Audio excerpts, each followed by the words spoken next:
Olá, eu sou Pedro Doria e esta é mais uma edição do Conversas com o Meio. Meu convidado essa semana é o professor Davi Nemer. O Davi, brasileiro, é professor na Universidade da Virgínia e pesquisador em Harvard. A especialidade dele é Media Studies, aquilo que os americanos chamam de Media Studies, estudos de mídia, ou o que nós no Brasil chamamos de comunicação.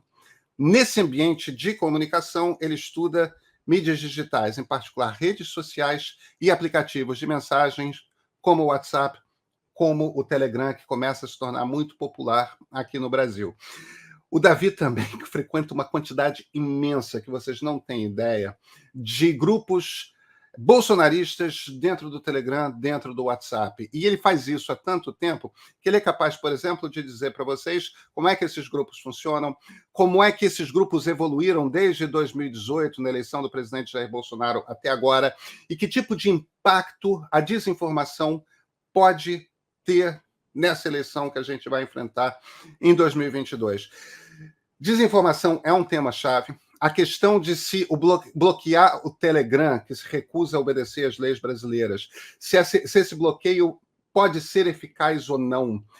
Todo esse debate é algo que o Davi acompanha profundamente. Eu queria conversar com ele para isso, para entender em que ponto estamos nesse processo de desinformação, se 2022 vai ser pior ou melhor do que 2018.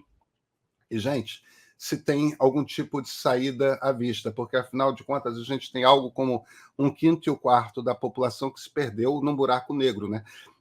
Se perdeu num mundo que é uma realidade paralela, se descolou por completo da realidade.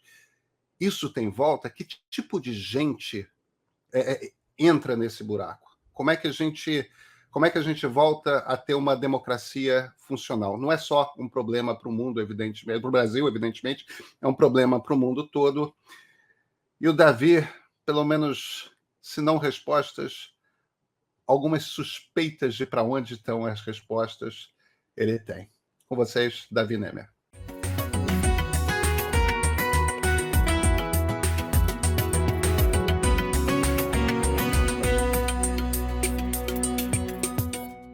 Davi Nemer, muito obrigado por ter aceito aqui essa conversa. Pedro, um prazer enorme estar aqui falando com você.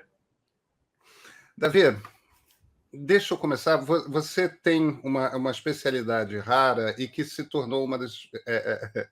Você estuda uma das coisas que a gente precisa mais compreender no Brasil politicamente, que é a dinâmica da informação e da desinformação nos meios digitais. Principalmente, e vai ser o nosso foco aqui na conversa, as redes sociais e os apps de mensagem, os apps de mensageria, né? Eu queria começar com o WhatsApp, Davi. Você acompanha há muito tempo os grupos bolsonaristas no WhatsApp.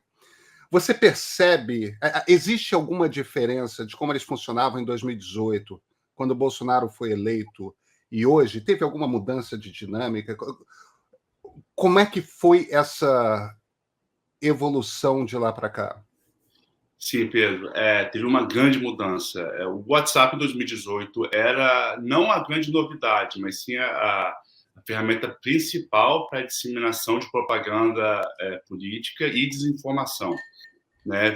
Criou-se o que eu chamo na minha pesquisa de infraestrutura humana no WhatsApp para justamente criar grupos e criar desinformação para ser distribuída ali no WhatsApp, ou seja, consumida ali no WhatsApp. Vale lembrar que no WhatsApp não tem um algoritmo para fazer a curadoria e a distribuição de conteúdo como a gente tem, por exemplo, no Facebook.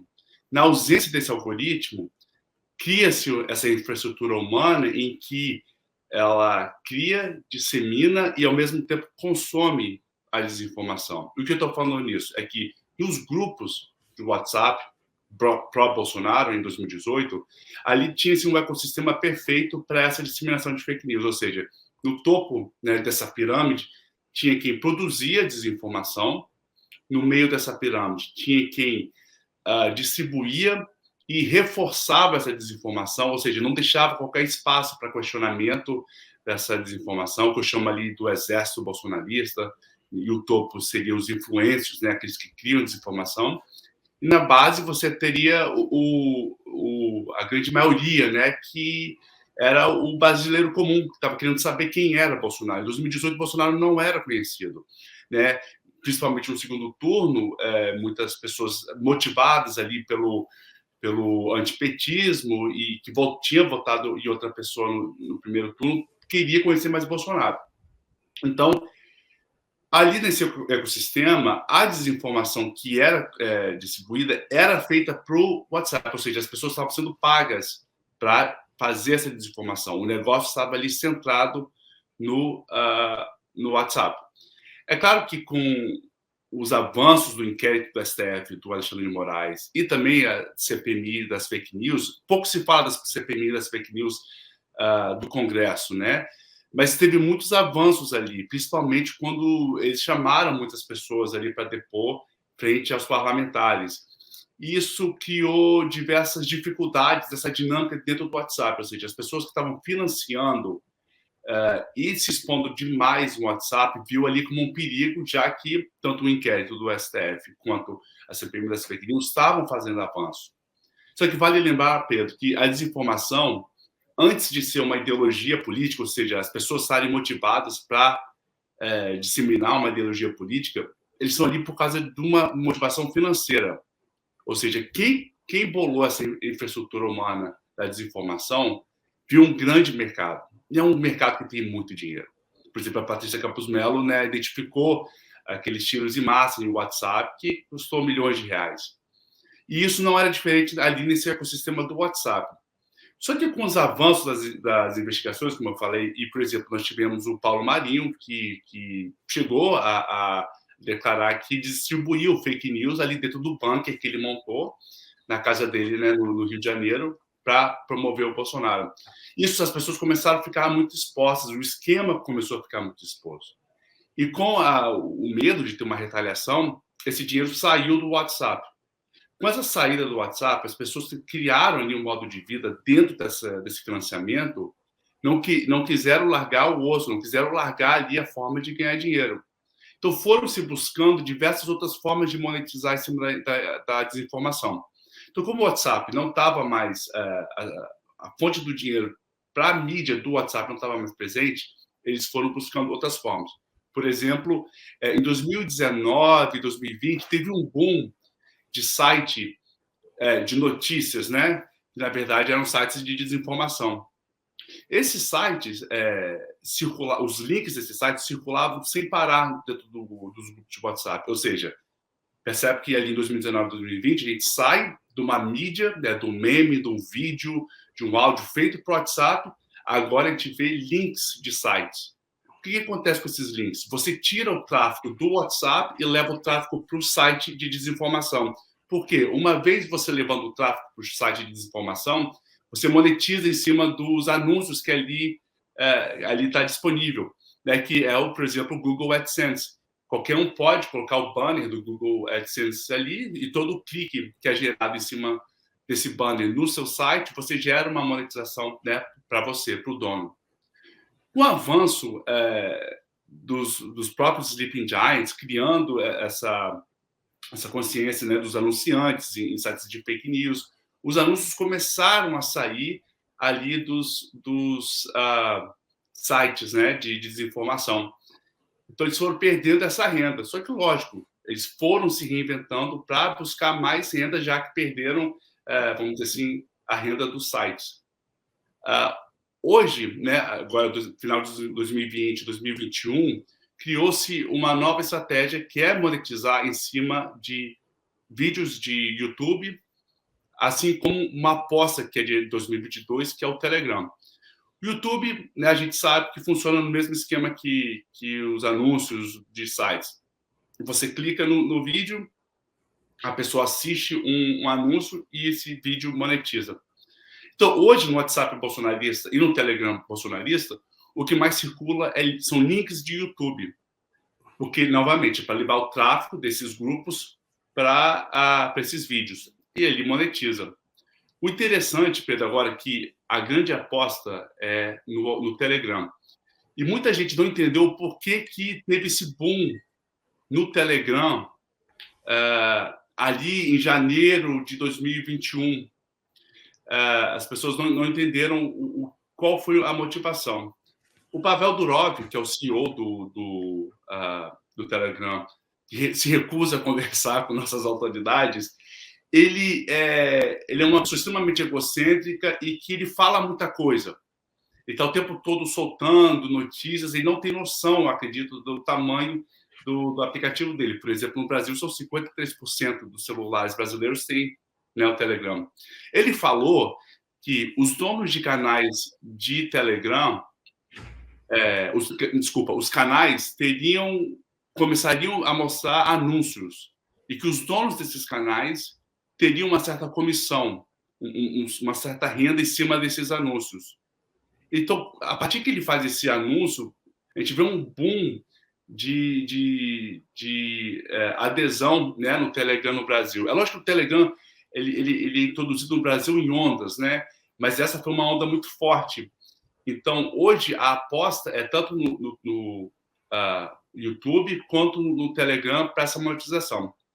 O YouTube é o que mais paga, né? É o melhor que paga, vamos dizer assim. Só que a gente sabe que, às vezes, o YouTube ou o Google faz moderação de conteúdo a ponto de remover canais, desmonetizar canais, como a gente viu recentemente do Monark. No Telegram, a aposta é um pouco maior. Por quê? Porque eles não fazem qualquer tipo de moderação de conteúdo no Telegram. Então, ali há uma certa segurança que o seu investimento de tempo para trazer as pessoas para lá, para, né, eventualmente monetizar em cima dos anúncios, vai ser muito segura. Então, é mais ou menos assim que mudou essa dinâmica da desinformação.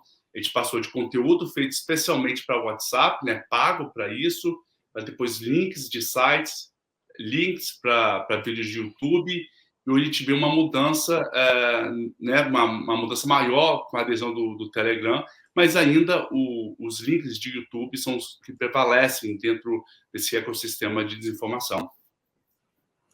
É engraçado que eu tinha ficado com a impressão. Estou achando interessante essa maneira como você constrói a história, porque você constrói a história não do ponto de vista político, mas do ponto de vista do follow the money, né? Siga o dinheiro. Isso que é a coisa determinante. Agora, tem uma coisa que acontece em janeiro de 2021 que é importante, né? Que após a invasão do Capitólio, após a tentativa de impedir a homologação da eleição pelo parlamento americano, Donald Trump foi expulso do Telegram, do Twitter, foi expulso do YouTube e das redes do Facebook, Meta. Houve também um empurrão por parte do Trump, da direita americana, na direção do Telegram, como ali sendo um espaço seguro, né? Isso, e inclusive isso é uma das pernas aqui da minha pesquisa, é entender como é que se deu essa vamos dizer, essa colaboração ou essa coincidência de que, da mesma forma que aqui nos Estados Unidos teve essa adesão muito forte ali em janeiro, e também deu a adesão muito forte no Brasil, né, esse pico. Muito se conversa sobre conversas entre o Pavel Durov e membros do time do Trump, e até mesmo conhecidos ali do Bolsonaro. Vale lembrar que o Eduardo Bolsonaro estava em Washington, D.C., quando teve a insurgência, né, no Capitólio, no dia 6 de janeiro. E tem uma pesquisadora aqui em Harvard também, que a gente está colaborando, é a Joanne Donovan. Ela tem pesquisado como que membros da extrema-direita aqui nos Estados Unidos estavam repassando vídeos e tutoriais para brasileiros de como se criar grupos no Telegram e como administrar esses grupos. Então, isso tem uma grande pergunta, né? Como que está essa colaboração? Mas coincidência não é. Com certeza tem aí coisa mais a ser vista. Mas justamente esse discurso de que as redes sociais elas são contra o conservadorismo ou eles são contra a liberdade de expressão foi sim um grande motivador para essa adoção do Telegram já que, como eu falei, não tem qualquer tipo de moderação de conteúdo ali dentro, né? Pois é, vem cá.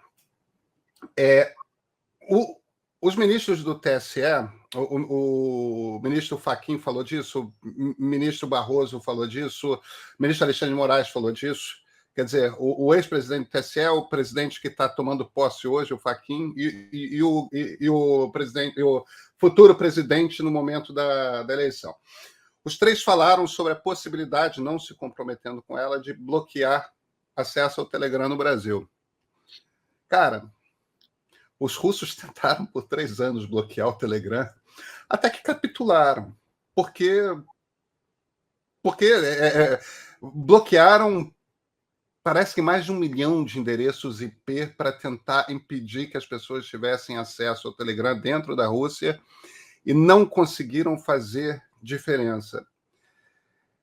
Existe uma distinção, eu imagino, entre a população russa e a brasileira, que é o motivo pelo qual os russos não conseguiram bloquear é que você precisa instalar uma VPN e você precisa atravessar. Enfim, eu acho que a gente não precisa explicar exatamente o que é uma VPN, mas é uma coisa ligeiramente complexa que é fingir que você está seguindo um caminho diferente pela internet para chegar no outro lugar. Fingir que você não está dentro do Brasil, que você está, embora você esteja, né? A VPN te permite fazer parecer com que você esteja acessando a internet de outro país do mundo. Os russos, até por estarem já há algum tempo num regime autoritário, eles meio que já dominam essas ferramentas. Eu não sei o quanto que o brasileiro médio domina. Você vê perspectiva de um bloqueio ao Telegram funcionar do ponto de vista técnico aqui no Brasil? Se a gente chegar a esses, né, a essa medida, funciona. Funciona sim, porque... Você acha que aqui funcionaria? Funcionaria. Até porque, por exemplo, a gente já teve casos, né, do próprio WhatsApp ser bloqueado, do próprio YouTube ser bloqueado. Lembro do caso da Cicarelli, que o YouTube foi tirado do ar. Então, funciona. Assim, é lógico que não funciona 100%, porque nós temos no Brasil uma parcela da população que entende essas questões de VPN, conseguiriam, por exemplo, baixar o aplicativo pelo site do Telegram. Mas quando a gente está falando do tio Rubens ou da tia Karen ali do WhatsApp, do Telegram, que são realmente os alvos principais da desinformação, você mata na cerne esse ecossistema, essa infraestrutura, porque, como eu expliquei, aquela pirâmide da desinformação, que você tem quem produz, né, os influenciadores, quem dissemina e quem consome, a base sem o consumidor da desinformação não funciona, porque é ali que gera monetização. Então, você pode ter os influenciadores e o exército ali um pouco mais safos na questão tecnológica, podendo criar, né, entrar numa VPN, burlando o bloqueio, mas sem a base consumidora, que quem não conseguiria, não ter essa literacia digital, não funcionaria. Então, você mata na cerne a dinâmica da desinformação e o próprio, não só da desinformação, você mata o aplicativo como um todo, né, o Telegram. Você consegue manter uns grupos, pessoal que entende de informática, tem muito hacker, grupos de hacker, né, no Telegram, que não é uma coisa ruim, o hacker tem a cultura hacker boa, mas a população em si, sabe, seria afetada, com certeza. Vamos falar um pouco, David, de como funciona a desinformação em si. A explicação do dinheiro nos dá a resposta de por que existe uma indústria da desinformação, mas ela não explica como que a desinformação política se dá. A gente tem um governo hoje que se estrutura, não sei se o termo seria se estrutura ideologicamente, mas se estrutura em cima da invenção de uma realidade paralela. Entendeu? Uma realidade que não tem relação com o mundo como ele de fato é. São teorias conspiratórias várias que começam com a ideia de que existe uma coisa chamada marxismo cultural, que de alguma forma capturou toda a indústria de como que se informa o cidadão, né? O jornalismo, a academia, as artes e por aí vai. E a partir daí você tem a exploração dos preconceitos diversos, né? homofobia, preconceito contra mulheres, contra negros, contra indígenas, tudo mais. Cada grupo de eleitores do Bolsonaro tem o seu foco preferido, e aí você vai multiplicando as histórias. Agora, a impressão que eu tenho, às vezes, é que, e já tive esse debate diversas vezes com várias pessoas, é que essa coisa da desinformação funciona em camadas. É como se nas redes sociais, como o Twitter, por exemplo, que tem um público que tende a ser mais educado, e certamente é um público mais habituado a discutir política, pelo menos, você tem uma crosta ali, é como se fosse produzida desinformação ali, inventada desinformação ali, que de alguma forma é testada inicialmente e que a partir dessas redes, eu estou falando do Twitter, mas poderia ser Facebook, poderia ser YouTube, etc. E a partir dali a coisa vai cascateando pelos apps de mensagem. E a impressão que eu tenho, deixa eu usar o exemplo da história do ex-ministro do Meio Ambiente, Ricardo Salles, na semana passada, que foi a semana em que o presidente Bolsonaro esteve visitando a Rússia.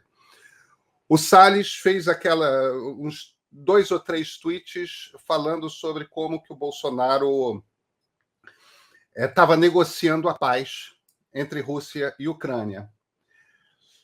A maneira como a gente lê os tweets do Salles tem uma ambiguidade ali, que ele pode estar brincando e ele pode estar falando sério. É ambíguo. E se você chega ali num Twitter onde ele está evidentemente lidando com pessoas que sabem que isso não faz nenhum sentido, ele sempre pode se virar e falar: era só uma brincadeira. E muita gente se vira e fala: vocês não podem levar a sério, é óbvio que ele está brincando. Só que eu conheço gente que está convicta de que Bolsonaro foi negociar a paz da Rússia. Quer dizer, a impressão que eu tenho é que é um pouco aquela lógica do troll, né? Ele está falando sério e está brincando simultaneamente. Para um público é percebido como uma brincadeira, e se você leva a sério, você é um ingênuo. Para outro público, aquilo é levado a sério e é para ser levado a sério. E a maneira como eu descrevi isso faz sentido ou não? Não, faz total. E isso não é nem o que a gente chama de apito do cachorro, porque o apito do cachorro ele vem com uma mensagem muito sutil para uma porção ali de um grupo específico, ou enfim, em que ele entende a simbologia ali introduzida no contexto da fala. Por exemplo, o Roberto Alvim, quando fez aquela fala reformulando isso do Goebbels, ali foi uma pena do cachorro, porque quem não conhece a simbologia nazista, não conhece até a mesma a música, né, de Wagner ali que estava tocando no fundo, não iria reconhecer. Quando essa estratégia do Salles, ela é muito óbvia, ou seja, é trollar e passar a mensagem para um grupo que iria acreditar. E o interessante é que essa mensagem dele trabalha a favor dele em 2 frentes. Uma, porque vai ter o pessoal, como você falou, chamando ele de maluco, enfim, atacando ele. Ele usa esses ataques novamente como a esquerda, os comunistas vindo atrás daquele que quer o bem. Ou seja, ele consegue enfurecer um lado, convencer o outro lado, né, que o Bolsonaro foi lá fazer a paz, e usar essa raiva do inimigo, né, que ele ali identifica, como um combustível para fazer a mensagem dele mais crível do outro lado. Então, é uma estratégia, infelizmente, muito, muito boa e muito eficiente, porque ele consegue atingir 3 objetivos, né, que é trollar, enfurecer e convencer. Pois é. Cara, como é que pode você capturar uma parcela, não sei, 20%, 30% da população e transferir essa quantidade imensa de pessoas para uma realidade paralela. Porque é isso que está acontecendo no Brasil. Isso é um fenômeno. Eu sei que já aconteceu outras vezes na história. Mas, cara, desde os anos 30 não acontecia. Que processo é esse? Como é que você faz isso? Não é do nada e não vem sem esforço, sem trabalho, e não vem de um dia para o outro. Tem uma longa campanha, por exemplo, de descredibilidade e tirar a legitimação, por exemplo, da imprensa. Quando o Bolsonaro constantemente ataca, ele começou com a Rede Globo. Na verdade, o ataque à Rede Globo é para começar em um alvo para assim disseminar em outros alvos. Então, dentro desse grupo, não há qualquer desses 25% ali, os chamados fechados com o Bolsonaro, não há qualquer tipo de confiança na imprensa. Ou seja, a imprensa deles, a fonte de informação, são esses grupos, são esses canais bolsonaristas, por exemplo. Quando o Bolsonaro ataca as instituições de ensino, né, começa com essa loucura de marxismo cultural, ele está justamente isso, falando que o lugar onde se produz conhecimento não é legítimo, não é confiável. O lugar que se constrói conhecimento verdadeiro é aqui.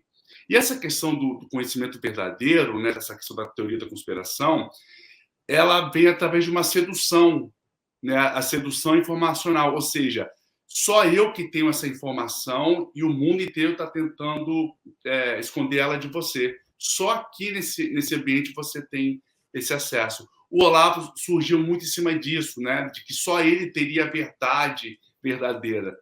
As outras verdades eram todas maquiadas ou manipuladas, né, dentro desse marxismo cultural.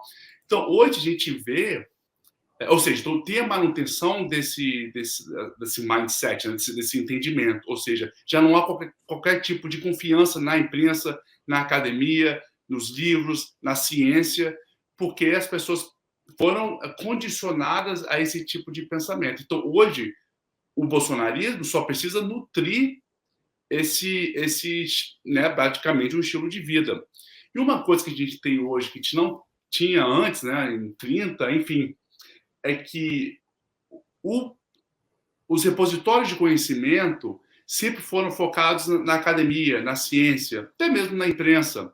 Hoje, nós temos as redes sociais sendo elevadas como produtoras de conhecimento no mesmo nível que uma academia, né, que uma universidade, o que é completamente inacreditável. Mas hoje um tweet vale, se não mais, do que uma tese que foi pesquisada, vamos dizer assim, há 10 anos. Isso eu digo da percepção das pessoas, tá assim. Então, é um raciocínio que ele é nutrido e tem ali sua manutenção para se criar esse total descolamento da realidade, para ali você conseguir sempre manipular esse tipo de pensamento. Então, e tem outra coisa também que vale a pena falar, Pedro, é que toda vez que a gente se depara com uma desinformação, por exemplo, a vacina vai introduzir chip 5G nas pessoas, né? A primeira reação é falar, nossa, que absurdo, você está louco, não faça isso. Essa primeira reação já passa a pessoa, né? Porque você já não convida a pessoa mais a conversar. Mas aí você pergunta, como é que você conversa com uma pessoa que chega nesse ponto? As pessoas tendem a conversar com essas pessoas trazendo fatos, porque realmente é o movimento, vamos dizer assim, a primeira reação que você vai ter. Você vai tentar trazer questões de raciocínio, né, fatos. Só que esses tipos de desinformação, por exemplo, ela está carregada emocionalmente. Porque não é o chip 5G, é a teoria de que nossos cérebros vão ser controlados por torres 5G, que foram vendidos da China, então é uma forma de introduzir o comunismo chinês no Brasil. Então é toda uma emoção que suporta esse sistema de conhecimento que não deixa qualquer fato, né, real entrar para desconstruir isso. Então, por isso que as redes sociais não ajudam nesse sentido, porque a dinâmica das redes ela é muito rápida e não permite um engajamento a longo prazo. E fora que a questão assíncrona, né? Que cada um vem e fala uma hora, uma coisa, então não dá muita... Não é muito produtiva as discussões, muitas vezes, nas redes sociais.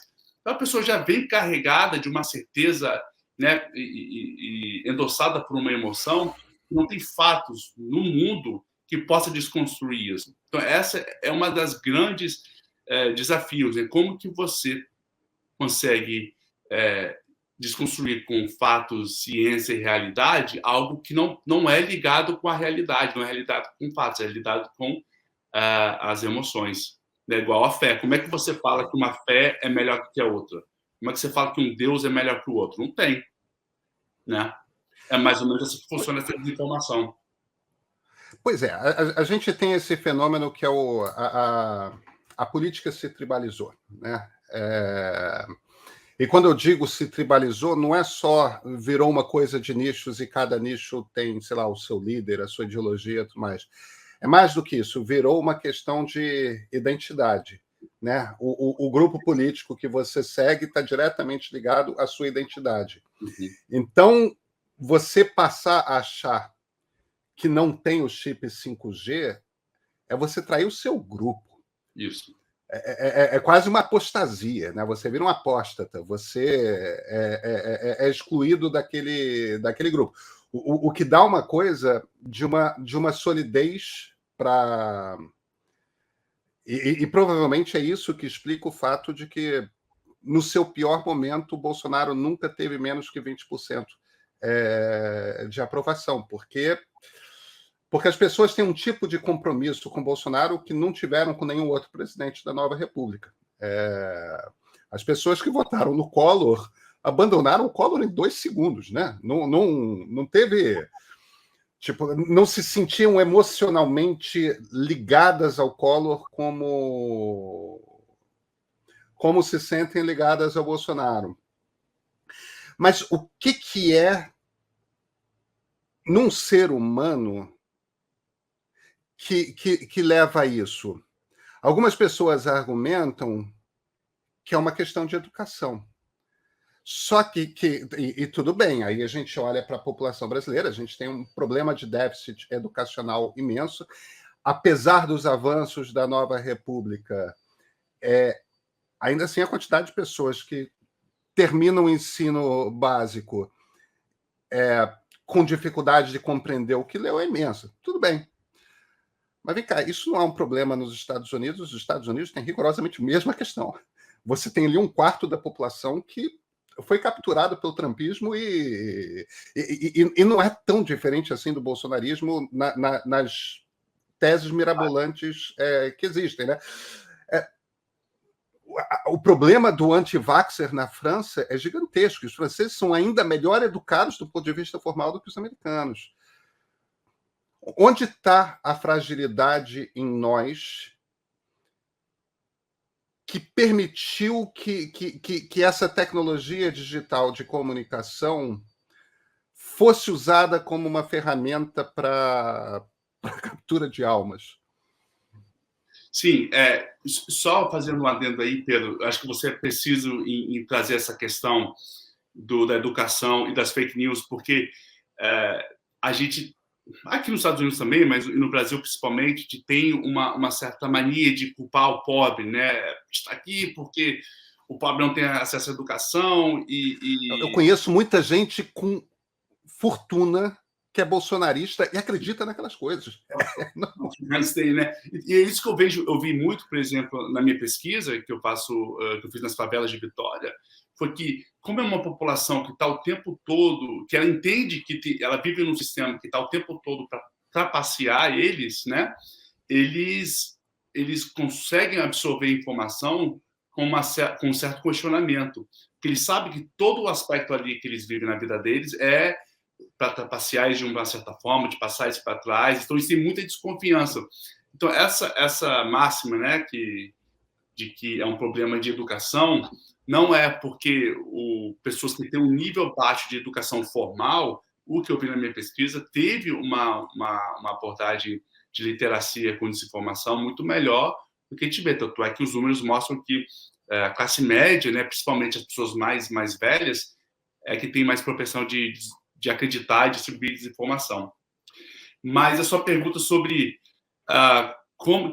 qual foi a sua pergunta? Desculpa, eu acabei fazendo adendo. Não. Onde está a fragilidade em nós que permite que um percentual tão grande da população seja capturado por uma realidade paralela? Porque é como se fosse a criação de uma seita, sabe, Davi? É um processo... Só que, em geral, quando a gente vê seitas, né, essas seitas milenaristas, suicidas, tudo mais, tipo a turma que se trancou em Waco, a turma do Jimmy Jones, né? Quando a gente vê essas seitas, são 100 pessoas. Não são 40 milhões de pessoas. É diferente a proporção. Até porque a forma de se comunicar mudou bastante, né? Hoje, a seita, a manutenção é feita por aplicativo, né? Principalmente um aplicativo que está em 96% de todo o celular do brasileiro, que é o WhatsApp. Existe, sim, essa questão da identidade que você falou e a questão do pertencimento ao grupo, né? Uma vez que você faz parte de um grupo que tem um sistema de crença, você não quer ser excluído desse grupo por pensar diferente. Isso acontece muito nas igrejas, Pedro. A gente vê, por exemplo, igrejas evangélicas, neopentecostais, trabalhando muito essa questão de pertencimento de grupo, ou seja, a cientologia também aqui nos Estados Unidos é muito assim. Se você pensa um pouco diferente, você é perseguido, eles não te excluem 100%, mas eles te tornam um exemplo para os outros por que você não deve fazer. Então, é mais ou menos assim, existe muito o shame, né, o envergonhamento social dentro do seu grupo, que as pessoas querem evitar. E outra, vale lembrar, como eu falei antes, foi uma coisa que foi nutrida. Nós tivemos ali na sessão, né, em 2014, que foi bem diferente de 2013, nós tivemos um levante de que, para derrotar o PT e a Dilma, tudo valeria, né? A gente perdeu a noção um pouco das coisas, foi ali, onde que tivemos a ascensão do MBL, do Vem Pra Rua, trazendo coisas que não eram verídicas. E infelizmente não, mas uma das coisas que, por exemplo, o MBL vai apagar é que eles nasceram digitalmente. E hoje tudo é muito acessível sobre o que eles falaram em 2014 e que hoje eles falam em 2022. Não faz muito sentido, não passou muito tempo. Enfim, então foi se criando esse questionamento, essa dúvida sobre o sistema democrático brasileiro, das instituições democráticas brasileiras, do ensino. A gente teve diversos políticos invadindo, né, fazendo live no Facebook, entrando em escola pública, escola que, infelizmente, a gente sabe que professores estão precarizados e tem que lidar com esse assédio moral ainda muito forte. Então, foram instâncias como essas que viralizavam, começando ali em 2014. Então, 2018, apesar de Bolsonaro ter sido a novidade, foi uma situação que foi criada e nutrida. A população perdeu toda essa confiança na imprensa, na academia, né, na gente, né, que pesquisa e que publica livro. Então, foi toda uma questão nutrida. Assim, é difícil pegar uma coisa que aconteceu, mas foi um conjunto de atitudes que levou a essa nossa completa descrença do sistema. É lógico que o sistema não é perfeito, nunca foi, mas a ponto de chegar onde que a gente chega hoje, né, de acreditar em chip, acreditar em marxismo cultural, é porque realmente foi nutrido dessa forma. Tudo bem. Daqui para frente, como é que a gente lida com isso? Porque podia vir da extrema esquerda, mas o problema é que esses movimentos vêm da extrema direita. E eles usam em todo o mundo, aqui, aí nos Estados Unidos, na Hungria, na Rússia não, porque não precisa mais desse tipo de debate, mas na Polônia. O argumento é sempre esse que você já citou de a as redes querem banir as vozes conservadoras. As redes... Quer dizer, todo pensamento de algum tipo de regulação sempre passa por censura, né? Estão tentando... E não se trata de censura, mas se trata de como é que a gente regula para, de alguma forma, permitir que possamos voltar a conversar sobre as coisas da sociedade baseados na realidade. Uma regulação dessas, eu imagino que seja desejável e necessária. Quais são os caminhos que você enxerga? Olha, Pedro, é interessante, a gente estava falando sobre a criação alternativa de conhecimentos, né? Por exemplo, como que, infelizmente, as redes sociais estão sendo equiparadas a universidades, né? Quando a gente fala em produção de conhecimento. Da mesma forma, a gente pode falar sobre as leis de um país, a Constituição de um país. Hoje, a descrença do sistema, como eu falei antes, chegou a tal ponto que as leis, para essas pessoas, se tornaram extremamente subjetivas. E uma coisa que as leis não devem ser, por mais que as leis passem por julgamentos, enfim, elas não são subjetivas, né? Elas têm ali o poder de regular e também tem um teor pedagógico em cima das leis. Então, primeira coisa, as leis têm que ser, tem que fazer valer as leis, sabe? Aplicativo, plataforma nenhuma está acima de qualquer constituição, tá? Não são soberanas, né? Quando comparadas a constituições e as leis. Hoje, as plataformas, elas têm um privilégio de criar os seus próprios termos e serviços, que esses termos e serviços acabam virando suas próprias constituições, que são bem diferentes e distantes de leis locais, por exemplo. Então, é o seguinte, as pessoas têm que entender que num país onde o discurso de ódio é criminalizado, como no Brasil, ele não deve pertencer a plataformas que estejam nesse país, né? Não é censura, as pessoas não esqueceram que a lei proíbe isso, e sempre proibiu. A questão é por que agora está tendo esse questionamento de o que significa ter a liberdade de expressão, o que significa ter um conteúdo censurado. Até porque a única entidade que pode censurar é o Estado, né? A empresa particular não censura, ela faz valer a sua vontade. Então, tem essa questão de que a regulação ela vai ser necessária porque a internet, o nosso entendimento de internet já saiu desse entendimento de entretenimento ou de um privilégio como uma utilidade pública. Hoje é impossível se pensar em soluções, em abordagens, em qualquer nível da sociedade, né, sem pensar em internet. Então, a gente sai desse pensamento de entretenimento para a internet utilidade. Então, quando se torna utilidade, o Marco Civil da internet, por exemplo, fala que é direito de todo cidadão ter acesso à informação, né, ter acesso à internet. Então, isso você já começa a criar na internet esse sentido de que é uma utilidade que precisa ser regulada. Agora, a falta de regulação na internet que permite esse tipo de questionamento, né? A gente perde muito tempo em relação a isso. É lógico que há um delay muito forte entre a criação de leis e o desenvolvimento tecnológico, né? Hoje o Marco Civil não é tão eficiente quanto era antes, porque há tempo atrás tinha-se outro tipo de tecnologias. Então, a regulação ela não precisa ser uma inimiga da tecnologia, pelo contrário, a regulação ela tem que ser uma fomentadora da inovação, ela tem que ser uma regulação que mantenha um ambiente saudável na internet, né, faça valer suas leis.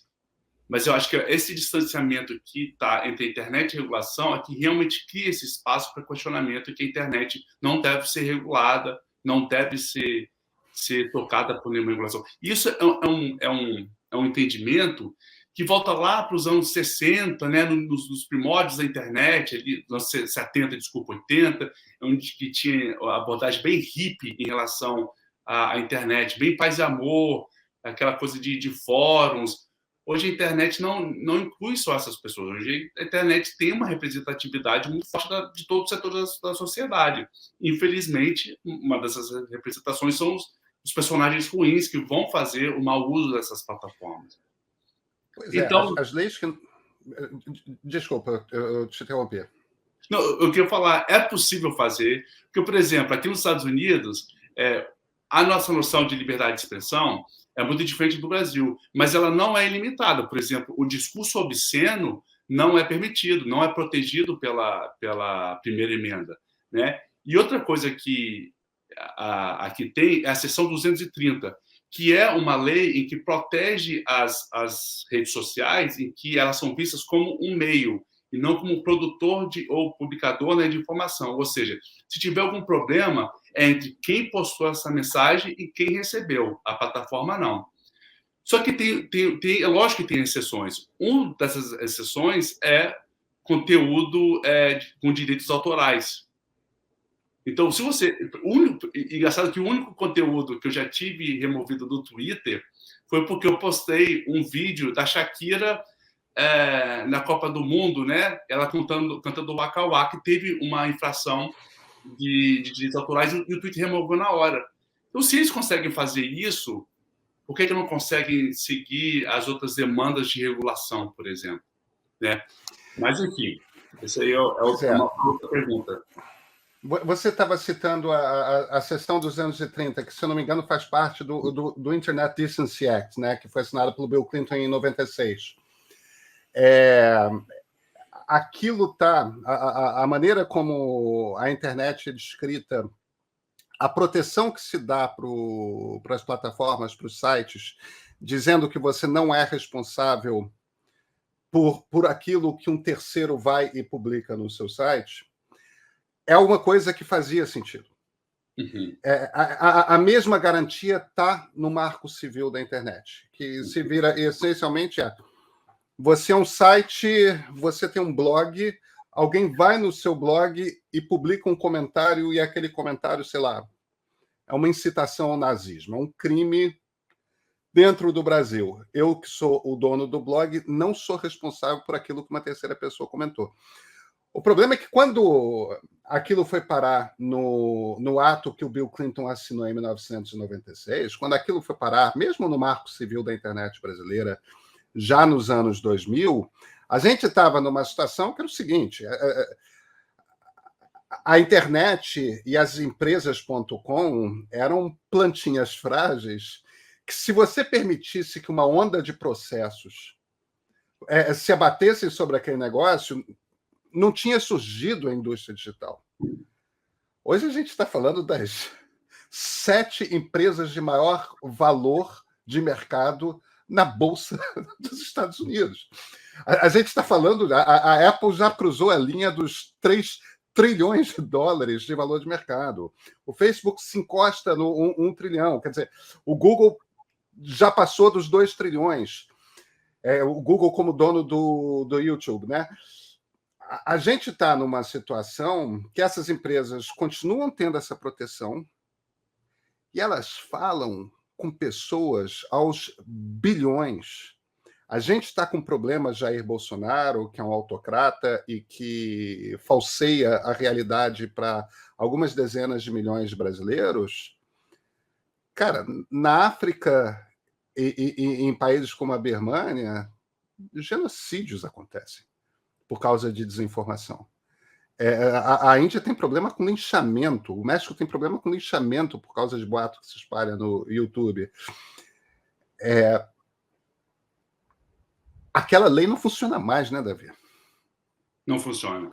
Até porque o próprio paradigma da internet mudou. Em 96, nós tínhamos sites estáticos. A Web 2.0 veio depois dos anos 2000, 2005. E hoje, Pedro, justamente com a proclamação do Facebook Papers, que, na verdade, para a gente que estuda a internet, os efeitos de algoritmos, foi uma redenção, mas uma frustração um pouco grande, porque a gente vem falando isso o tempo todo, mas, enfim, funcionou. O Facebook Papers mostrou como que o algoritmo, a plataforma, não que ela não seja neutra, porque isso já foi desconstruído há muito tempo, mas ela trabalha, ela tem uma agência ali em fomentar esse tipo de conteúdo, principalmente conteúdo odioso e enganoso, porque é o que gera mais engajamento, é o que monetiza mais. Então, quando você parte de um princípio que as pessoas postam conteúdo e o conteúdo fica lá, né, parado, estático, para um sistema em que o algoritmo, né, a plataforma entende que esse conteúdo é propositalmente odioso e vai dar prioridade a esse tipo de conteúdo para gerar mais clique e intencionalmente, deliberadamente, mostrar esse conteúdo mais para as plataformas, nas linhas do tempo, né, nas timelines das pessoas, você tem uma participação muito grande em como que essa informação é visualizada. Ela não é mais estaticamente posta e a plataforma não tem nada a ver com isso. Então, até o paradigma da plataforma mudou muito. E outra, é muito dinheiro que é gerado em cima desses conteúdos. E aí que está o problema. As redes, elas conseguem identificar os chamados super spreaders, ou os hubs de desinformação. Você retirando esses super spreads, esses hubs, você mata ali as consequências, as piores consequências da desinformação. É claro que a desinformação como um todo é possível de remover, mas você tira realmente essa crença de que o chip vai ser introduzido pela vacina, ou você evita movimentos antidemocráticos. Né? Você tocou na questão do Salles. Nessa questão, nessa coisa maluca do Bolsonaro ter evitado a Terceira Guerra Mundial, na análise que eu fiz, uma conta foi responsável por toda a movimentação no Twitter. E é uma conta que foi recentemente verificada pelo Twitter, é uma conta negacionista, posta constantemente coisas anti-vacina, e tem ali seus 800 mil seguidores, quase 1 milhão. O Salles, ele foi um grande... ele participou bastante desse movimento da Terceira Guerra, mas foi essa a conta principal. Se o Twitter retirasse essa conta, por exemplo, toda essa questão já teria morrido. Só que não faz porque o engajamento é o que vai manter a atenção da pessoa na plataforma, ou seja, é a chamada economia da atenção, né? É o que gera engajamento, é o que prende a pessoa na plataforma, e é isso que elas falam para o anunciante, os usuários estão passando, em média, 5 horas na minha plataforma e eu posso mostrar o seu anúncio aqui por X tempo, ou X minutos, e você pode ter esse tipo de renda. Então, assim que vende. Então, a 230 está muito arcaica. E o interessante é que acaba virando uma ferramenta política. O Trump, aqui nos Estados Unidos, diversas vezes ameaçou a retirada dessa proteção. Por causa daquela questão, né, que o Twitter, as Big Techs são contra os conservadores e tal. Só que depois da insurgência aqui no Capitólio, os democratas que entraram mais a fundo nessa questão da retirada dessa proteção. Mas o interessante, Pedro, é que de esquerda ou direita aqui americana, os dois têm muita conversa e muitos acordos com as Big Techs, porque eles já entenderam também que são os maiores players mundiais e que eles também precisam deles. Então fica nessa sinuca de bico de que eu ataco um potencial amigo para uma futura corrida eleitoral, ou eu faço algo que é certo e que tento regular essas empresas que não podem estar acima da lei, por exemplo. Então, nenhum dos lados querem comprometer esse aliado que hoje se tornou fundamental para qualquer corrida política. Então, mas, ao mesmo tempo, a questão que me ocorre e, no entanto, a gente teve a introdução no debate público desse algoritmo que tem como objetivo, é claro que um algoritmo de machine learning, um algoritmo de aprendizado de máquina, ele não tem uma intenção, ele não quer ser isso ou aquilo. Ele recebe uma missão e ele descobre como é que ele executa aquela missão. Se a missão é como que eu faço que as pessoas se engajem mais e fiquem voltando e voltando e voltando para ver publicidade, ele vai descobrir o que ele tem que fazer. E a maneira como que ele tem que fazer, deixar todo mundo com raiva. É fazer circular mentira que faz com que as pessoas se engajem mais. E funciona. O Jack Dorsey, 4 anos, que é o ACO do Twitter, saiu há pouco tempo, um dos fundadores do Twitter, uns 4 anos atrás, tinha desenvolvido, eu não lembro se com Harvard ou com MIT, ele tinha desenvolvido os princípios de um algoritmo que seria o novo algoritmo do Twitter, que teria por objetivo esse grupo que trabalhou com Dorsey identificou quais seriam os sinais que o algoritmo deveria captar para ter boas conversas. Então, tem uma coisa emocional ali de que as pessoas não estão exaltadas, tem uma coisa de que as threads, os fios de perguntas e respostas e comentários se empilham e as pessoas tornam... E tem uma preocupação com a qualidade das respostas para você avaliar. Enfim, tinha uns 5 sinais ali. Então, vamos desenvolver... O Dorsey anunciou isso. Eu não sei se você chega a lembrar disso. Vamos desenvolver um novo algoritmo para o Twitter, e estamos esperando por esse algoritmo até hoje, Davi. E eu imagino que esse algoritmo não aconteceu porque eles descobriram que o engajamento no Twitter ia despencar, embora as conversas fossem melhorar muito. A gente está pedindo para companhias privadas de capital aberto, que são cobradas pelos seus acionistas para que deem a maior quantidade possível de lucro, a gente está pedindo a essas empresas que abram mão de uma fortuna para que não envenenem a sociedade. Elas não vão fazer isso. Não, porque a gente tem uma... A gente não entende... Muitas vezes a gente entende que porque a gente é usuário, a gente acha que a gente é o consumidor da plataforma. Então, eles deveriam ouvir a gente. Só que a gente não é o consumidor. Nós somos os trabalhadores. Nós somos trabalhadores de graça dessas plataformas. Os consumidores são os anunciantes. É para eles que as empresas, essas plataformas, devem satisfação, porque é de lá que vem a renda. A gente luta... É interessante porque a gente luta por um ambiente mais saudável nas plataformas, sendo que a gente é quem gera todos os dados, a atenção, que na verdade é vendida e nada vem em troca para a gente. Entende? Literalmente... por isso que eu acho interessante a questão de Marx. Hoje, Marx é muito relevante nesse sentido, porque nós que fazemos a máquina rodar, a gente não faz parte na hora de partir o bolo, né? Então, se a gente realmente fizer uma greve geral, vai acabar, porque não tem um engajamento, não tem mais produção de dados. Mas, infelizmente, como você falou, são empresas de trilhões de dólares que já estão inseridas em todos os aspectos das nossas vidas, principalmente dentro de uma cidade, enfim. Sair hoje delas é muito difícil. E sair também não é solução, Pedro, porque muitas das organizações do aprendizado, do conhecimento, nós mesmos nos conhecemos no Twitter. Muitas dessas organizações acontecem nessas redes sociais e tem ali um aspecto bom. Então, por isso que sair não é solução.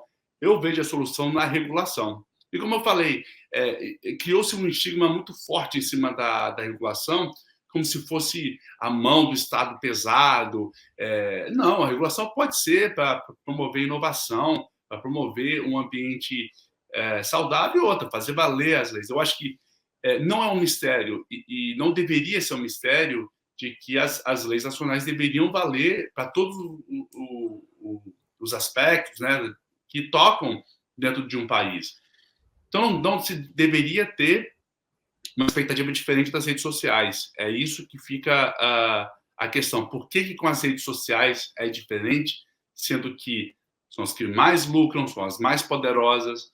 Eu tô ali na Universidade da Virgínia, que é do lado de Washington, D.C., e volta e meia eu dou uns pulos lá para ver o que está acontecendo nesse âmbito do lobby. E o que mais tem é lobbyista de Twitter, Facebook, rodando ali os corredores do Capitol Hill. É impressionante. É claro. Você estava. É interessante você você buscar Marx. A grande dificuldade que, fora dos países, você teve raros países que fizeram revoluções comunistas, né? Você teve a China e a Rússia. Todos os outros tiveram revoluções que lhes foram impostas, né, de alguma forma. E tanta revolução comunista na Rússia, a revolução comunista na Rússia foi feita por uma elite intelectual. A na China é mais complexa, aquilo é um movimento campesino de gente morrendo de fome no desespero. O que você nunca teve em lugar nenhum foi uma revolução comunista como aquela que o Marx imaginava, que era através da conscientização dos proletários, ou seja, dos operários no chão de fábrica, que, uma vez conscientes das relações entre capital e trabalho, promoveriam, então, a revolução natural que viria depois da Revolução Burguesa, que é a Revolução dos Proletários. Isso. Em tudo quanto é país que houve movimento comunista relevante, incluindo aqui o Brasil, e que não terminou com uma revolução comunista, a grande dificuldade dos partidos comunistas sempre foi essa: como que a gente conscientiza o trabalhador? E nunca conseguiram, deve ver? Tá. Ou, não que eu ache que seria possível conseguir, mas a questão é, o objetivo, que é essa coisa de conscientizar o trabalhador de como que funciona a relação do trabalho, por que é importante você ter controle sobre os meios de produção, tudo mais, quer dizer, toda aquela macroestrutura marxista, eu entendo a analogia que você está fazendo. Nesse ambiente, você conscientizar os usuários da internet, as pessoas não entendem como é que aprendizado de máquina funciona. Isso eu estou falando das pessoas que são conscientes e que não são facilmente manipuláveis por uma mentira que elas leiam num post no Facebook, mas imagina quando você está... O meu ponto aqui, essencialmente, a gente está trabalhando com uma tecnologia de comunicação. É nesse espaço digital que nós temos o debate público. O debate público, a praça pública hoje é nas redes e nos sites, nos serviços de mensagem. E as pessoas têm a ilusão, quase todo mundo, tem a ilusão de que ali é um espaço em que todo mundo pode falar. Ninguém consegue perceber que é um algoritmo escolhendo o que é distribuído, escolhendo que vozes que vão longe. Eu vejo até influencers, gente que soube trabalhar o algoritmo para crescer em audiência, sem a consciência de como que esse código funciona. É um ambiente difícil para você produzir algum tipo de transformação regulatória, né? Aí você soma isso a parlamentares no mundo todo com 50, 60 anos de idade, você não fica pessimista, não? Sim. Foi, inclusive, uma das coisas que eu mais venho falando, né? A gente está em ano eleitoral, 2022, a gente precisa começar a prestar atenção sobre programas de governo, de política que entendam da questão tecnológica, né? Infelizmente, político vê tecnologia como instrumento de campanha e para manter a sua base, né? Só que a gente vê que é muito além disso. Então, a gente precisa começar a dar prioridade às pessoas que entendem tecnologia e que vêm com uma proposta para resolver essa situação, pelo menos começar um debate dessa questão. Né? Se temos... infelizmente, no Brasil, a gente perde um pouco disso, né, Pedro? Por exemplo, a questão ambiental, que sempre foi central do Brasil, a gente só teve uma candidata, que era a Marina Silva, que era exclusivamente, né, não exclusivamente, mas extremamente focada na questão ambiental. Num país que tem a Amazônia, por exemplo, né, e diversas biodiversidade. Um terço do território. Exatamente. Então, a tecnologia hoje... Por que eu estou trazendo essa questão ambiental da Amazônia e do Brasil? Porque o Brasil é um dos maiores usuários, tem uma população na internet mundial, é brasileira. O Brasil sempre teve essa esse comportamento. O Orkut, por exemplo, era gigantesco no Brasil, era grande no Brasil e na Índia, não decolou nos Estados Unidos. E o Facebook antes era fechado, né?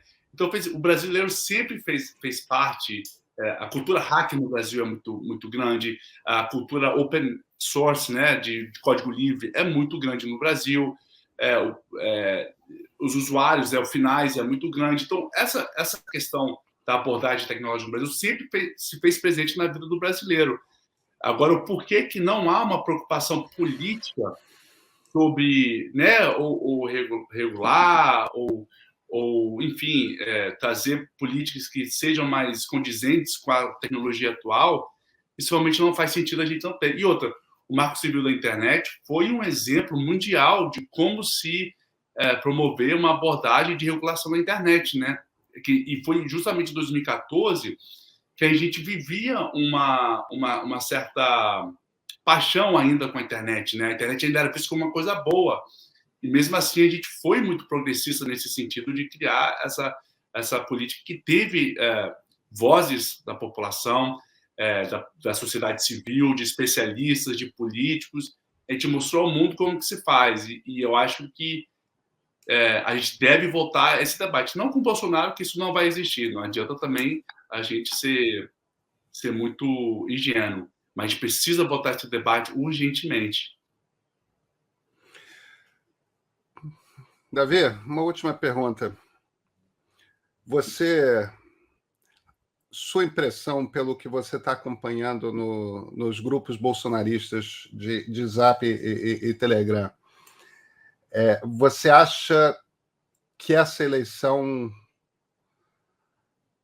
vai ser pior ou vai ser melhor do ponto de vista da desinformação? Porque muita coisa tentou se controlar, tanto por parte das plataformas quanto na estrutura mesmo, pelo menos na justiça, né?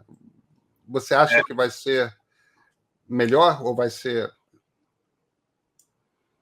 Vai ser pior, Pedro. Vai ser pior. E eu estou sorrindo aqui, que é um sorriso de nervoso, porque o que a gente viu em 2018 não foi fácil, não foi bonito, e 2022 a gente vai viver a gente já está vivendo uma ansiedade social muito mais intensa do que a gente viveu em 2018.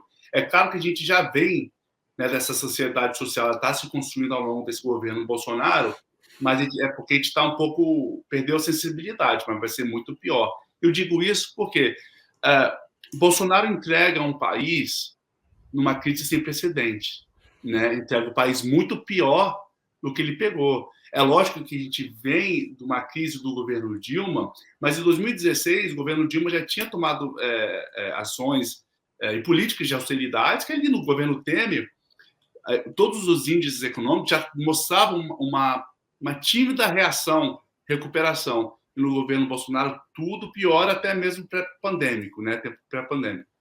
Mas Bolsonaro entrega um país muito ruim.